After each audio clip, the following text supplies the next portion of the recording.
मंदी से जूझ रही अर्थव्यवस्था में जान फूंकने के लिए प्रधानमंत्री नरेंद्र मोदी ने आत्मनिर्भर भारत अभियान का आगाज किया है। कोरोना संकट काल में उन्होंने इस अभियान का आगाज किया। आज वित्त मंत्री निर्मला सीतारमण ने 20 लाख करोड़ रुपए के आर्थिक पैकेज की तीसरी किस्त के बारे में प्रेस कॉन्फ्रेंस की और उन्होंने तीसरी किस्त का ऐलान किया। उन्होंने आज आर्थिक पैकेज में किसानों और ग्रामीण भारत के लिए राहतों के बारे में घोषणाएं की। सरकार ने कृषि के आधारभूत ढांचे के लिए 1 लाख करोड़ रुपए की राशि का प्रावधान किया है। वित्त मंत्री ने कहा, आज कृषि के ऊपर ही बात करेंगे और उन्होंने कृषि और किसानों की ही बात की। किसानों के कल्याण के लिए विभिन्न योजनाओं के जरिए पिछले 5 से 6 सालों से कदम उठाए जा रहे हैं।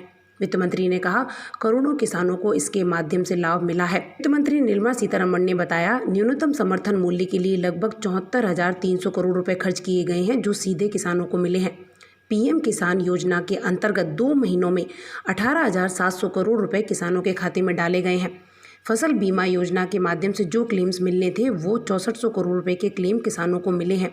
उन्होंने बताया कि लॉकडाउन के दौरान दूध की खपत 20 से 25% कम हुई है। 5,000 करोड़ रुपए की अतिरिक्त लिक्विडिटी की मदद 2 करोड़ किसानों को दी गई।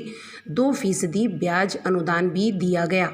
वित्त मंत्री ने कहा, किसानों की निश्चित आय, जोखिम रहित खेती और गुणवत्ता के मानकीकरण के लिए कानून बनाया जाएगा। इसका फायदा ये होगा कि किसानों का उत्पीड़न रुकेगा और उनके जीवन में सुधार आएगा।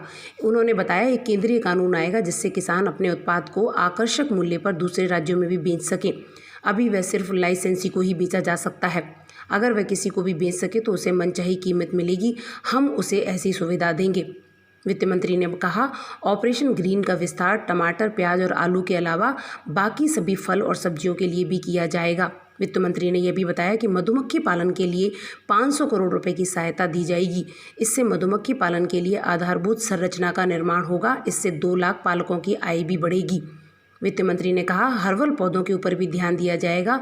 इसके उत्पादन को बढ़ावा देने के लिए 4,000 करोड़ रुपए दिए जाएंगे। इन पौधों की ग्लोबल डिमांड है। उन्होंने कहा, लगभग 10 लाख हेक्टेयर में हर्बल प्रोडक्ट्स की खेती होगी। इससे 5,000 करोड़ की आय किसानों को होगी। वित्त मंत्री ने कहा, animal husbandry infrastructure development fund में 15,000 करोड़ रुपए का प्रावधान किया गया है।